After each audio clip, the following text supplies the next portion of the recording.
with drought conditions worsening and the Blum fire getting larger and larger, I wanted to take a moment to kind of step away from what I had planned for the Weather FAQ segment this week and just talk about wildfire prevention and safety, how to try to avoid some of those issues that we are seeing in other parts of the state.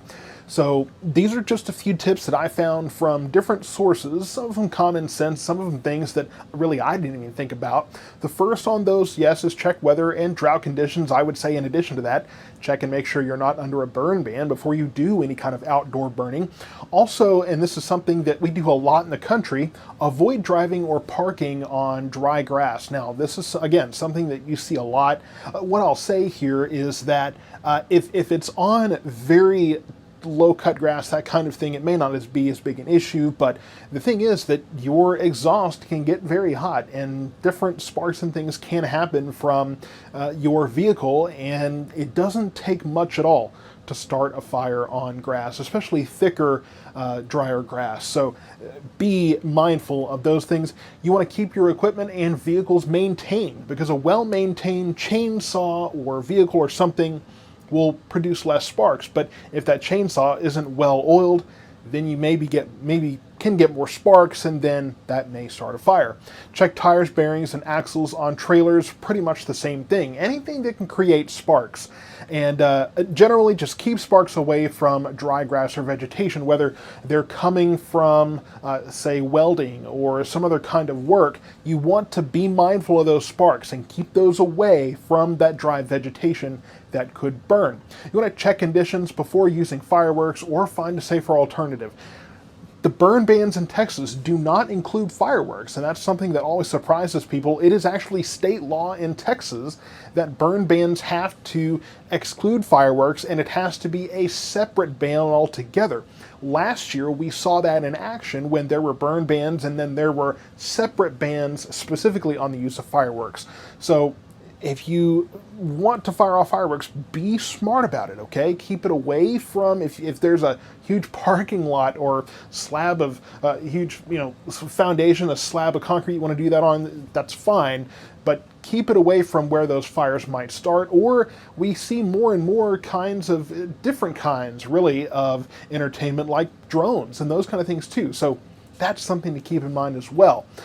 Now, you want to also keep hoses connected and or accessible at your home. That is something that I always remember doing at my house when we lived growing up west of Waxahachie on larger pasture land. Now we also had much better sprinklers than I have now. Trust me, if I tried to water my yard, I wouldn't be able to keep up. It's just not something that we could do. But we always made sure we had hoses that were accessible during the summer, so that if a fire did start, and we were surrounded by pasture land, if a fire started, we could protect our home and maybe even curb it a little bit before the professionals got there. So just make sure that you have those hoses connected or at least accessible to where you can hopefully try to curb those fires or keep your home and your grass maybe wet as a fire might be approaching. And if you see something, say something. Now, one of the things I hate to hear from people is the snitches get stitches business. This is serious stuff. You see the fire behind me. I've been sharing all the updates and videos and things from the Blum fire. If you see smoke, now keep in mind, sometimes what we see or think is smoke is dirt coming from a dirt road or something where a car may be going. Try to be discerning, but if you see smoke or you see someone not following that burn ban, let someone know, because it could easily, in a matter of moments, become the genesis of a large fire like the one in the background here. So stay safe out there. If you have any other tips, I'd be happy to hear about those in the comments below. And if you have, especially if you have experience in dealing with these fires, the most vivid memory I have is when I was a child out west of Waxahachie towards the Maypearl area. There was a large grass fire out there. We had to go and visit a friend's house. They were out of town, and we had to actually turn on the sprinklers at their house because there was a fire approaching, and we wanted to wet the ground around them to maybe curb the possibility, at least, of their property catching fire. And I remember driving towards it and just seeing a wall, just an endless wall of smoke.